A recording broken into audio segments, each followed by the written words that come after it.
Welcome back, baseball fans, to the 1971 Winter Baseball Classic. We have gotten 8 of the 16-team field eliminated, and we're into the 4th round. It's a round of 5 with the final 8. Best of 5s in each series. And tonight we've got a wonderful mashup between the Chula Vista Toreadors and St. Petersburg, Florida. Coast to coast, gorgeous towns. You like a beautiful sunset and all that sort of stuff here. Let's show how these teams got to this point. We'll go to the schedule here. Let's start out west. Chula Vista, a.k.a. Team Mexico, a.k.a. Team Coronado, or Cardiff by the Sea. They rotate it every tournament. We never know exactly where it is. It's somewhere near San Diego, anyway. They drew a 3 seed. They dumped Missoula 4-2, and then in the round of 5 they dumped Hollywood 3-2, and that gave them a 3 seed, and they get St. Pete. St. Pete won in the round of 7 4-2, lost in the round of 5 3-1, but then survived the round of 3 by coming back and beating Rhode Island. So St. Pete has a 7-5 record. Team Mexico / everything else is a 7-4 record, even with having a bye. So it's a simple best of 5. You factor in the overall records. You can see the rest of this field, folks. It's very tight this year. Only one team is really running away with things. By the way, the number 1 seed Halifax team, if you follow the draft, they were 16th out of 16 last year. This is a worst to first thus far. 7-1 overall in the tournament, and Seattle is going to back up into that in a nasty way. They need to win 4 out of 5. Everything else are best of 5 series. St. Pete, Mexico. Boy, we got a powerhouse down at the border in the southwest Tijuana neighborhood. Game 1, St. Pete sends Ray Culp out there, and Chula Vista sends out Gaylord Perry, the aces of each squad. Some years, like I say, it's in Mexico. Some years Chula Vista. Some years Coronado. This year it's in Cardiff by the Sea. It's sort of like the British Open. Sometimes it's in Troon. Sometimes it's St. Andrews. Sometimes North Berwick.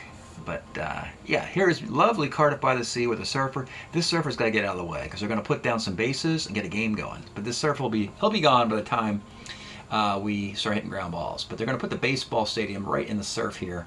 Beautiful day in Cardiff by the sea, and the surfers are ticked off by the baseball game in progress. Ray Culp versus Gaylord Perry. In the first inning, we get a Jose Pagan homer. It's 1-0. In the 5th inning, with a walk, Cesar Cedeno 2-run homer, 3-0. And in the 6th inning, it's Dave Dunkin' Donuts 2-run homer. It's 5-zip. Gaylord Perry is cruising until the 8th. He gives up a solo shot to Bob Watson, all runs scoring via the long ball. Mexico wins 5-1, defending its home field. Let's see what happens in Game 2. Can St. Pete even this series up in Game 2? The answer is no, they cannot. It's Jerry Kuzman getting bombed for St. Petersburg versus Diego Segui throwing 7 strong innings. And we got a powerhouse, folks. These Toreadors from Chula Vista, whatever you want to call them, they're just batting around and knocking the ball all over the yard. A run, 2 more, another run, 3 up and 3 down, then 7 more runs as they send 10 guys to the plate. Another run. 12-0 game. Gypsy Kings delivering a concert. It's just mayhem here. And then they give up 5 runs in scrub time. 12-5, 2 straight victories for Chula Vista, and they are rolling in this tournament. They are dominating. And they just need 1 more win. But we go from tranquil, scenic, beautiful Cardiff to beautiful, tranquil, scenic St. Pete, the Dali Museum, the St. Petersburg Dalis, Dali, the hallucinogenic Toreador in the lobby there, soft watches and so forth. Here's his big mustache sculpture outside, if you're into that. Beautiful. Okay, like palm trees on both coasts. Love it. Yeah, Chula Vista at St. Pete in a Game 3 must-win situation for St. Pete. They need to win this one. They need to win Game 4, and then they need to go back to the West Coast. Don't know where the game will be played. Maybe it'll be in Coronado this time. But anyway, they have to go back for a Game 5, win that to stay alive in the tournament. Today's starting pitchers, number 3 guys. For the Chula Vistas, Luke Walker gets the start. And for your St. Petersburg team, it is Pat Jarvis. Let's get started from St. Pete. Leading off, it is Cesar Cedeno. 1-5 flies to left. Jose Pagan, 47, single 1 of 5. Can I get it? And Roberto Clemente, skies to center field. Louis Aparicio, 210, grounds to short. Ted Sizemore, 58, pops to first. And Manny Mota, K's, top of 2. Rusty Staub, 2-7, rolls to second. Dave Dunkin' Donuts, 2-3, flies to right. And with 2 outs, it's Orlando Cepeda, 57, double 1 of 7, and that's the game's first hit. It's a single. 2 outs, Rich Morales, 42, rolls back to the mound. Bottom of 2, it's Kenny Singleton, 63, second X. This is Mian. Felix putting me on 2E17, and he is going to put him on with an error. Not a good look there, Felix. Singleton's at first. It's Ron Santo, 2-2. That is a 1-6-3 double play. And with 2 outs, Santo's Cub teammate Jim Hickman. 57 is a strikeout. It's always cool to see some natural teammates assembled in this one. With this team, you've got a couple Cubs, Santo and Hickman. And with these guys up top here, I'm not seeing it necessarily. I don't know. Let's go to the third. Felix Mian, 34, pops the third. Roger Repos, who is, by the way, probably one of the best 199 hitters in all of baseball. He's having a hell of a tournament, folks. 33, grounds the pitcher. And with 2 outs, Cedeno, 45, rolls to second. If you're wondering why you're not seeing cards, it's because you're going to see 20 cards of the team that gets eliminated at the end of the video, so I'm not going to slow the game down by popping cards up prior to that. So, bottom of the third, it'll be Bob Watson, 6'10", third X. Pagan is at 4E8 at third base, and he makes the play. Always like, if you're going to be a 4, you may as well do it at first and third and have a low E rating, because you get the E rating is a higher percentage chance. Fred Kendall, 35, flies the center.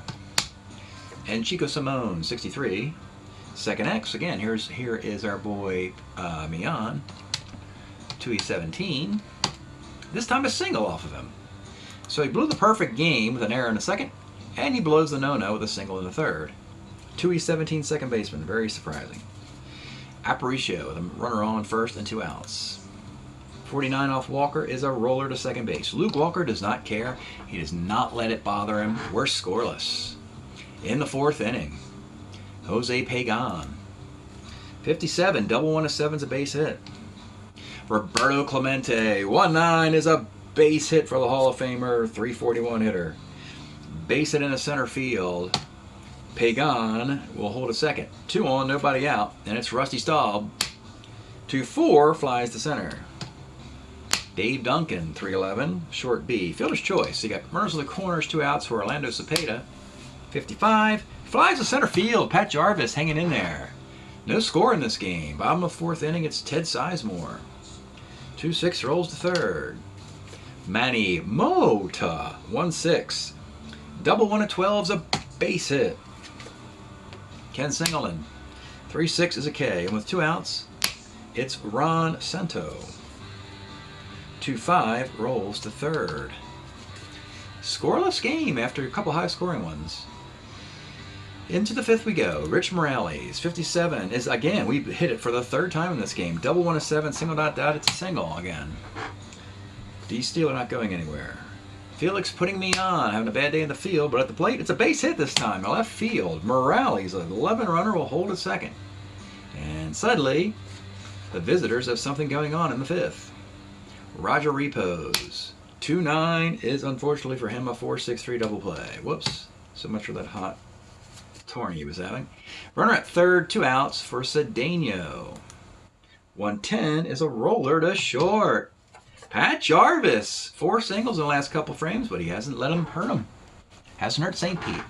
Bottom of the fifth we go. Let's pause a moment for station identification.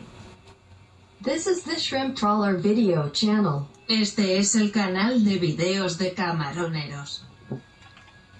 Bottom of the fifth. Jim Hickman. 37's a K. Bob Watson, 311. Flies to right. 2 outs, it's Fred Kendall. 47's a single. 2 outs, Chico Simone, 63. Second X. Here's our boy Mian having a rough day, but this time he gets the glove on the ball. Well, he's 1 for 3 fielding ground balls. Good for him. Let's go to the 6th inning. Scoreless. Mexico. If you want to sweep, you got to score some runs for that sweep. A road sweep, particularly. Jose Pagan. 34 rolls the third. Roberto Clemente, 1-7 is double, 1-12, and it's a base hit. Not a good stealer, good base runner. Rusty Stahl, 312, it's a Lomax. You're going to get one of those sooner or later. Line drive spearheaded at second base, and Clemente was just a little too far off the bag, and he was doubled up off the bag there. Another break for Jarvis. By the way, Jarvis is a starter 6 with a 6'10 card, and Walker is a starter 6 with a 6'5 card. I didn't give you their stats. Let me do that now since it's been such a charming game. Luke Walker was a Pirate in 71, which means he got a World Series ring. 10-8, 354 ERA, and 160 very good innings. And he is on the keeper list of the Seattle Mariners, so good for him. Pat Jarvis, he was 6-14 for an Atlanta underachieving team with a 4.11 ERA, which is probably good for that little ballpark, and 162 innings. Jarvis had a good 1970. And then it kind of tapered off after that for him. But he's pitched well today. 6 shutout frames. Bottom of the 6th. It is Louis Aparicio. 1-8 single, 1-3. Lines out on a 20. Ted Sizemore, 1-5. Flies left. And with 2 outs. Manny Mota, 6'11. Pitcher X. Luke Walker is an E9. And he is out. So, in a scoreless game, the Chula Vista send one more batter to the plate in this encounter. As we go to the 7th. Very quickly played game. Dave Dunkin' Donuts. 65, short X. This is Aparicio, a 2E22. Makes the play. If this turns into a battle of bullpens, advantage St. Pete. They got a better bullpen than Mexico. It's probably the only advantage they have. Orlando Cepeda, 6'12", second X. And that this is Sizemore, 324 at second base, and he makes the play. And with 2 outs, Rich Morales, 310 is a strikeout. Pat Jarvis statement day. This is what you do. This is what the tournament's about. Jarvis is looking for work in the summer league. Atlanta dumped him. He's a free agent. He's looking around for work, and now he's making a statement that, hey, I want to come back and play in the summer league with my 71 card. It's pretty good. Don't look at the stats. And he's made his case. 7 scoreless innings. Stretch time in St. Petersburg, Florida.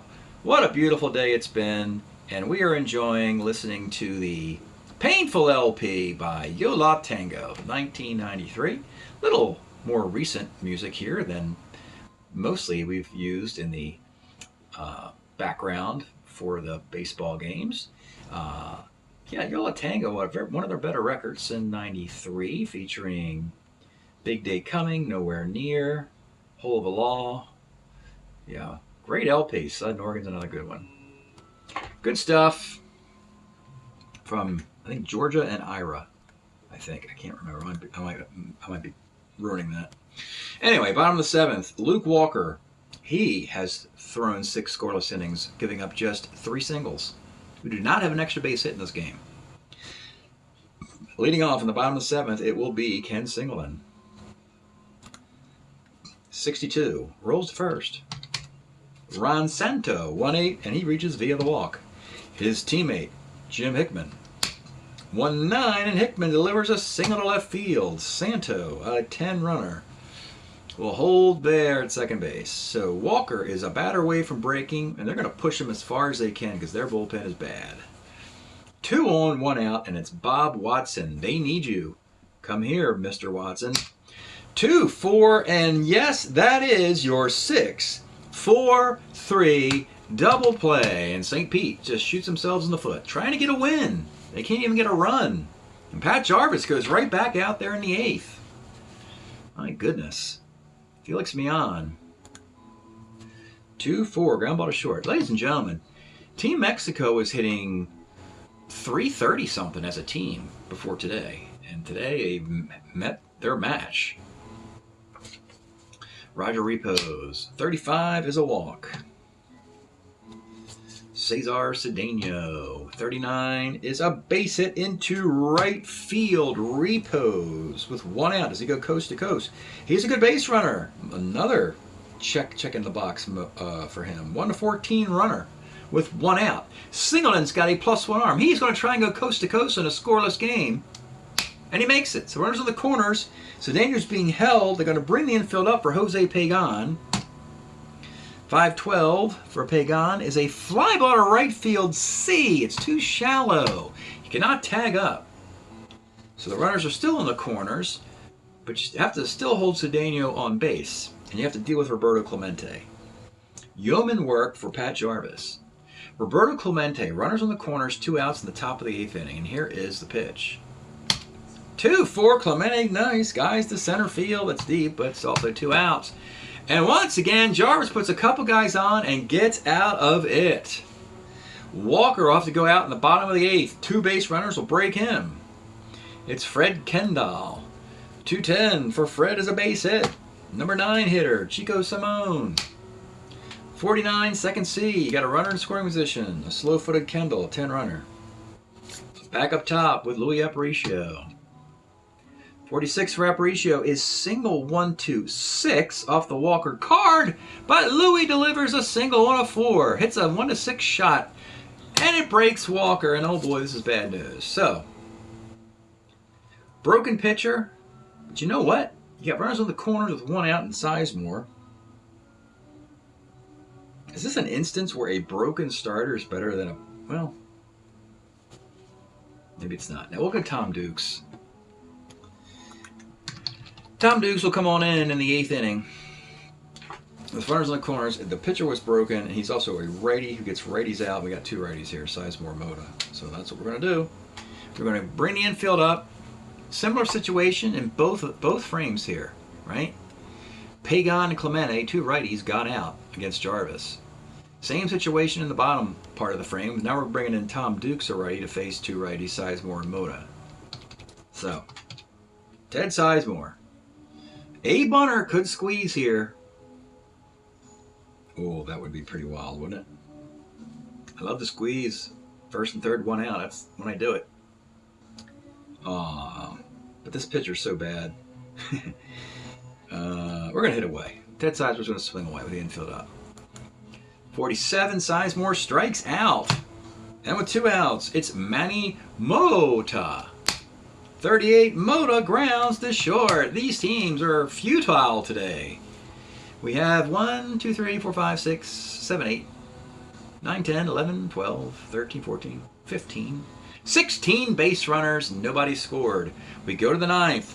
Pat Jarvis going for 9 innings. He can't pitch 10. I only let my starter 9s do that. 2 batters will break him. Rusty Stahl will lead it off. 2-5 is a walk for Rusty, a C stealer. Kendall's a +2 arm catcher. That would take some guts, wouldn't it? Have Rusty Stahl steal to start the 9th inning. Oh, I think I'm going to do it. It's going to be, he's not being held because I don't hold the C's. So it's an 11, +2 arm makes it a 13 shot. And he steals second base. Rusty Stahl surprises everybody. Wasn't paying attention to him. And in a scoreless game, Rusty Stahl steals second base, folks. Very good athlete. Very underrated athlete there. He was outstanding. Could really turn on those inside pitches for a left-hander against left-handed pitchers, too. Rusty, cannon arm until he hurt it. And he steals second base. We got a runner at second, nobody out. Now Dave Duncan. I don't think he's going to bunt. C bunter. You're going to have to continue bashing away. This team has been bashing all year until this moment. Let's see if they can bash. All they need is a hit or a walk, and Jarvis is broken. The pitch to Dave Duncan. 2-11, grounds the third. Runner holds the second. Orlando Cepeda. 46 is a walk, and that breaks Jarvis and kind of breaks his heart a little bit. What do you do here? You got Stan Williams, Mike Ball. Stan Williams is your closer, and I think we pulled the other guy when he broke. We're going to do the same thing. So 8 1/3 for Mr. Broken Jarvis. With runners at first and second, does set up a double play, and you're going to bring in arguably your best reliever, Stan Williams. Veteran of the Minnesota Twins. Bunch of great years for him. In the back end of the Twin bullpen. It comes on in the ninth with runners at first and second and 1 out to face Rich Morales. And here is the pitch to Rich. 34, Morales, short B. It's a fielder's choice. Stahl ends up at third base. Morales is at first. And with 2 outs, it's Felix Millan. My goodness, a wild pitch pass ball would give Chula Vista the lead. The pitch to Felix Millan. 58 off Stan Williams. Double. 1-5. Fly ball. The rest. And he rolls the rest. That's why we got Stan Williams in there, folks. He's pretty darn good. Double 1-5, could not cash that in. Not a good day for Millan after the miscues in the field. Cannot convert in the 9th inning. We're still scoreless, folks, and it's the bottom of the 9th. Tom Dukes is a relief 3. But you want to continue, but you don't want to. You want him available for a game 4 as you're up 2-0 in the series. So let's not wear Tom Dukes out. Let's give him another frame. Ken Singleton. 2-5 rolls to the pitcher. Ron Santo. You figure one of these guys is going to walk this thing off. There's a walk to Santo. And Jim Hickman's got the 1-2 card. A 1-2 will walk this thing off. The pitch to Hickman. 2-8. This could do it as well. It's double 1-5. Single dot dot. It's a double. Second and third with 1 out. Dukes, they got to bring the infield up for Bob Watson. The pitch to Bob Watson. 48 is single 1-7 to win the game. Line out the rest, and it's line out the rest on 11. Had a 35% chance of ending it there. It didn't happen. And with 2 outs, it's Fred Kendall. And he's got nothing on his card, folks. You know what I'm going to do here? I'm going to pinch hit Hegan.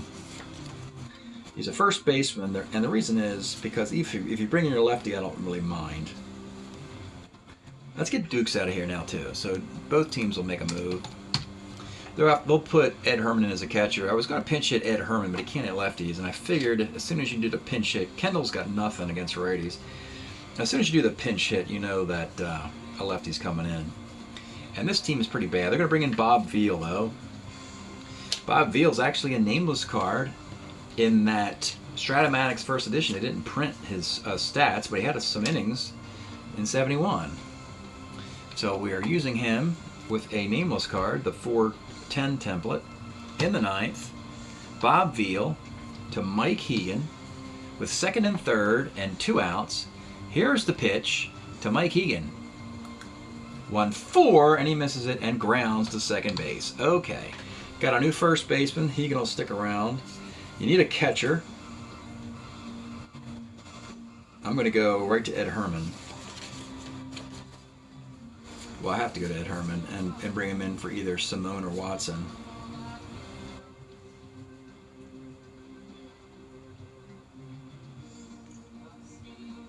I'll bring him in for Simone. He's, yeah. Actually, yeah, up the leadoff next inning now, but there's that. 10 innings. We go to the 10th. Stan Williams has got a couple batters out. He's a relief 3. He will continue into the 10th frame. And we are scoreless in a game 3 of a best-of-5 series. We could be here a long time. Or I could be here a long time. Top of the 10th. It's Roger Repos. 37 is a K. Where is this offense for Chula Vista? They scored 12 runs in the first 5 innings of the last game, and now nothing. Cesar Cedeno. 38 will be a base hit for an ace-stealing Cedeno. Who's catching Herman? We brought in a catcher with a -2 arm, replacing Kendall. That did not work out well for Cedeno. Pagan could hit and run with 1 out against the tough Stan Williams.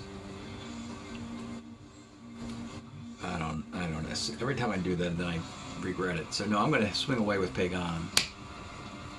48 is a walk off the Stan Williams card. Now you got 2 on, 1 out. And you got Hall of Famer Roberto Clemente and his .341 batting average 1.5 card. At the plate is 1971 World Series MVP card, Roberto Clemente. Here is the pitch. 2-7, oh boy, is a strikeout. And with 2 outs, it's Rusty Staub. He walked last inning and stole a base and was left on the bases.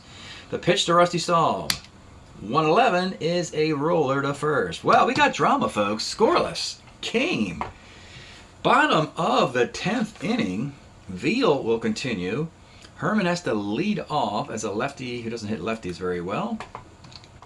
63, though, off the Veal card is roller to first. All right, now back up top.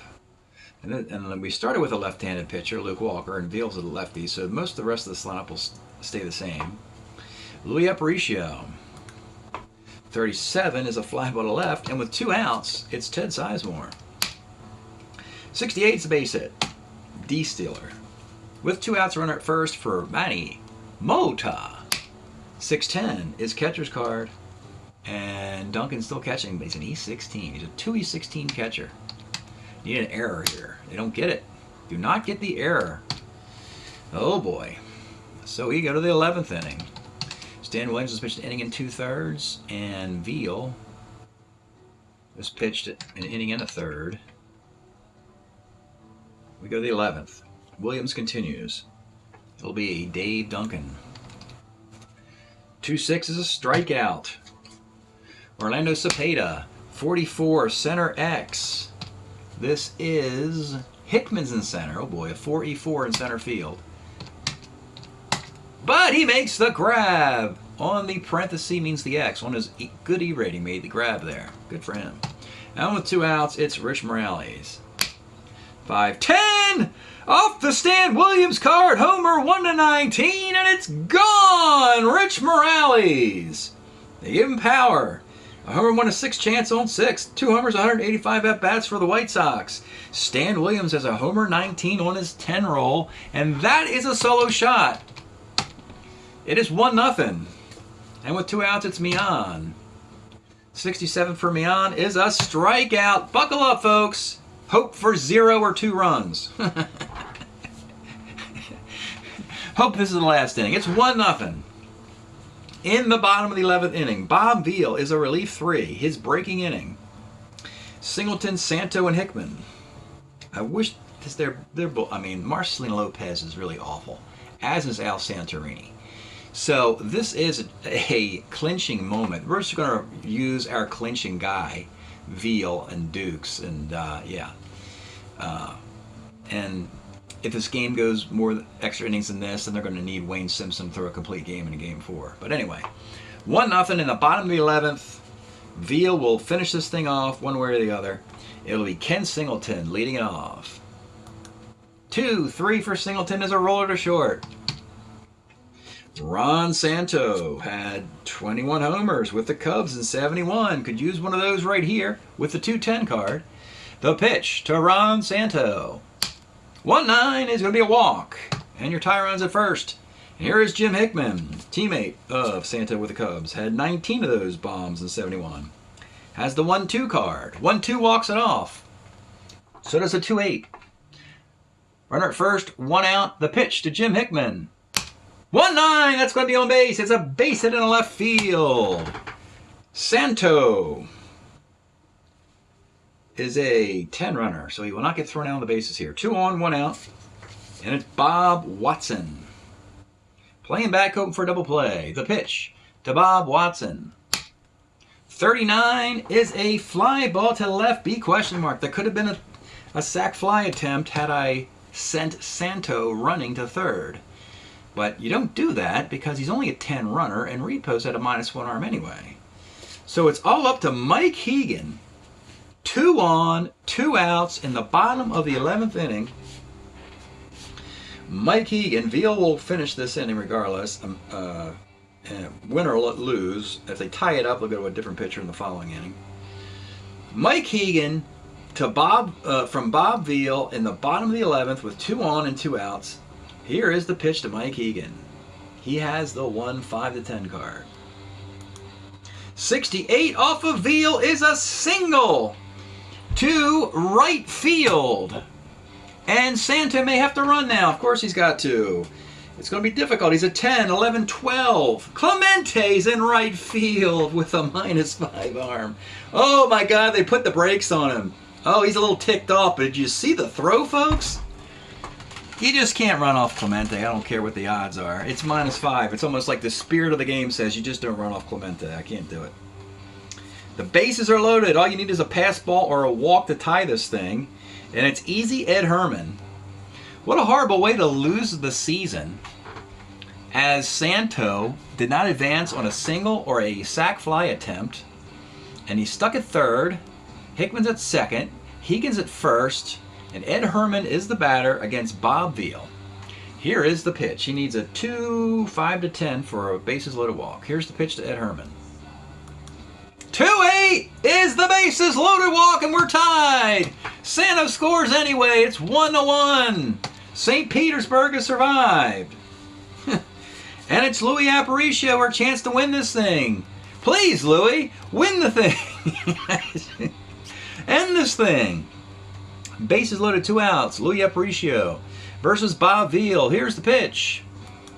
3-11 for Aparicio is a walk, a bases loaded walk, and that's your ball game. A walk, a single, a walk, and there's your 2 runs. They walk it off 2-1 in the bottom of the 11th inning. And really, that's because they have no bullpen, folks. Lopez and Santorini are much worse than Veal. And, yep, went too long. 1 run in the top of the half, but 2 runs in the bottom half, and St. Pete survives. So Williams finished that. He actually goes 2 2/3. And Veal goes 2 1/3. Okay, folks, you got most of the game there with the technical difficulties, and this is the box score of the game 3. St. Petersburg does indeed win it 2-1 in the walk-off. There you see it, the Santo walk, the hit by Hickman, the single by Hegan that didn't plate the run, and the walks to Herman and Aparicio. And again, you've got Stan Williams with a win, pitching 2 2/3. Veal takes a loss, 2 1/3 innings. The starters, Walker, 7 1/3 scoreless innings, 6 hits, walk and 4 strikeouts. Jarvis, 8 1/3 scoreless innings, 7 walks, 7 hits, 3 walks and a strikeout. So what happened in Game 4? Well, in Game number 4 of this series, in St. Pete, it is Wayne Simpson having to pitch as long as he can versus Ron Bryant. And Team Mexico wins 5-1. They get it early. A walk, a triple by Roger Repos, a single by Cedeno, and a single by Clemente. 3 runs early. A 2-run double by Ken Suarez in the 5th, 6th, and that's 5 runs. Wayne Simpson's only a starter 6. They put 2 guys on the 6th and 3 outs. A guy on the 7th and he gets an out. 2 guys on in the 8th after a triple and a run scored, then 2 outs. Still not broken. Was dangling with breaking, hitting the breaking point. Never did. Pitched the 9th inning, gave up a single in the 9th, and then Ted Sizemore flew out to end the series. So Team Mexico wins this 5-1, and they win the series 3-1. They advance. St. Pete goes home. And now we'll look at eliminating St. Pete. St. Pete's stats for the tournament, 8-8. They scored 72 runs. They gave up 68 runs. They hit 276, 337 on base. They pitched with 383 ERA, 146 whip. They just did not get enough breaks. Looking at the stats, Moda, 23 for 66, 348. You had 6 homers for Ken Singleton and a 274 batting average. Ron Santo had 4 home runs, 19 home runs as a team. Good stats here. Pitching-wise, there's Pat Jarvis, 2-0. 27 1/3 innings, do give up 3 earned runs. He wants to get back in that summer league. This is what you do. You audition here in spring training when you're a marginal, been put on waivers, and yeah, that's what happened. He did well. He made a good case for himself. Jim McAndrew had a nice performance there. Jerry Koosman got knocked around, but you know why? Because he doesn't really need to be pitching here. He's a lock for the Mets in a different card anyway. Ray Culp did not do that great as the ace. 27 innings, 15 earned runs, and we want to get this Culp card in the league, so we'll have to see how that goes. Now let's take a look at the 71 stats for St. Pete. Again, we'll start looking at the yellow codes for your waivered guys. Ty Klein, Chico Simone, there's Pat Jarvis, there's Ken Wright. Pat Jarvis made an excellent case to get into the league. He's on waivers. Somebody should pick him up. Your keepers, Aparicio to the White Sox, Ed Herman to Arizona, Hickman to the Cubs, Singleton to the Expos, Sizemore to St. Louis, Ray Culp to Vegas, Stan Williams to the Twins. And then you have your carry-on guys with a future card. Mike Hegan's got a 329 card, so we're not going to use the 71. Mota is about the same. He hits about 312, 309, 313 in all 4 years. Ron Santo, his best year of this series is 72, but he's pretty good in 71. Bob Watson doesn't quite have as much power as he would in future years. Koosman, this is one of his worst years. Ron Bryant and McAndrew have future years as well in 72. So, which leaves just one undrafted free agent, and that's Fred Kendall. 171 hitter. It's all against left-handed pitching, though, for what that's worth, and we'll see that card at the end of the video. Now, let's take a look at those cards of St. Petersburg, and we'll begin with your 4 waivered guys. Ty Klein is pretty much a pinch hitter. I'm not seeing it, not for the Summer League. If he was a 2 in center field, I might have thought about it, but no power, not really a steal. You know, if he had one more good virtue, I'd be interested in him, but no, he's 196 inning pitch hitter. Chico Simone against lefties has power, but it's not that pretty, is it? He might be at the end of his rope. I'm not sure he'll get picked up with a 179 average. But again, it's home runs against lefties and versatility, all 4 infield positions. He could be somebody's utility player. Here is Pat Jarvis. It's not sexy, but it was effective in the tournament. Starter 6. It's good against lefties. Look at that. So, yeah, I'd rather be good against lefties than righties. Doesn't give up too many walks. So I think somebody will pick this guy up now after the way he performed. And Ken Wright's on waivers, too. Probably as a long man. That's a little bit too many walks against lefties. A righty who's that vulnerable to lefties usually won't make it as much as a lefty who's vulnerable against righties would, because those lefties are only brought in to face lefties anyway. And righties need to be more useful than that. So now we'll look at the keepers. The White Sox. They don't want to keep this Aparicio as a 2 shortstop? Maybe. He's a 2 shortstop going to a White Sox team that won the League Championship Series a year ago. I think they do it again. I think they bring this card back. Ed Herman had a magnificent 1970. Here he's come down, but he's got a good throwing arm. And he has those home runs, as he always seems to have. One-way player. He drew that 2-8 walk to tie Game 3, and you saw. Here's Hickman. Now, I think this is the Hickman card we take. He had an amazing 1970, and then it starts to drop off a bit. But this is still good. Crushes lefties, still decent against righties. At least a platoon player, if not an everyday guy. 383 plate appearances with a 256 and 19 home runs. That's a lot of home runs for a platoon guy.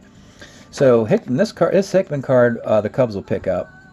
And they have to decide how much they want him to play versus righties, plus maybe find a left-handed batter who can catch the ball better. Kenny Singleton. The Expos are going to pick up a 73 card. That's when he puts it all together. Here he's still with the Mets.